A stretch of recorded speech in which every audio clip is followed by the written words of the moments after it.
नमस्कार. गुढीपाडव्याच्या सर्वांना हार्दिक शुभेच्छा. तर आज गुढीपाडवा आहे आणि सकाळी सकाळी आम्ही मस्त अशी साफसफाई करून सगळीकडे गुढी उभारलेली आहे सकाळी लवकरच. आणि आज आम्ही ठरवले की आज एकदम पारंपरिक पद्धतीने जसे पुरणाचा स्वयंपाक करायचे पुरणपोळीचा, तर त्या पद्धतीने आम्ही करणार आहोत आज चुलीवर. तर चुलीवर आता आम्ही पुरणपोळीचा स्वयंपाक करणार आहोत. तर आता मी दाखवते तुम्हाला की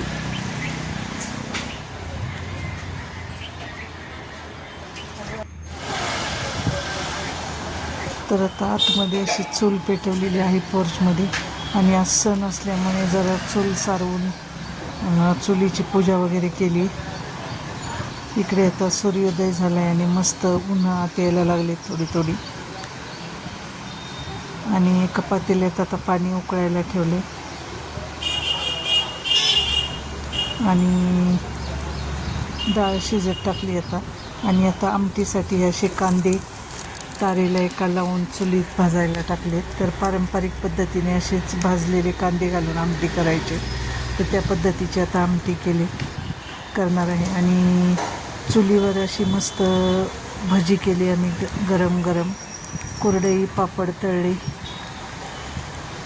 आणि इकडे या बाजूला आता आमटी शिजत टाकलेली आहे, उकळायला ठेवली आमटी. आता इकडं प्रतीक्षाने कणिक मळून घेतली, तर छान मस्त मऊ अशी कणिक मळून घेतली.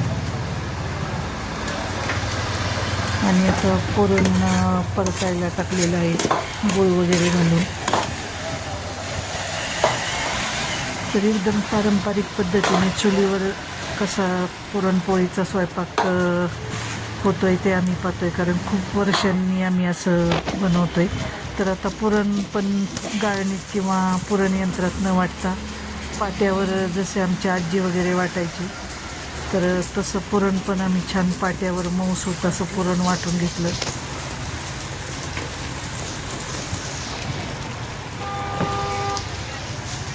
पाय कसली मोठी त्याचं रस.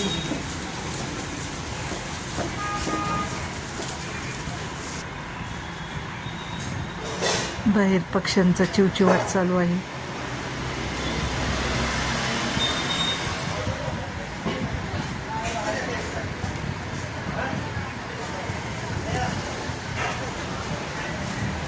आणि आता बाकीची सगळी तयारी झाली आमची. आता आम्ही पुरणपोळ्या लाटायला घेतलेल्या आहेत. मस्त अशा मऊसूत अशा पुरणपोळ्या झालेल्या आहेत त्या. तर असं पारंपरिक पद्धतीने थोडं कष्टाचं काम आहे, पण खूप मजा आली आम्हाला. तर हा व्लॉग कसा वाटला नक्की सांगा.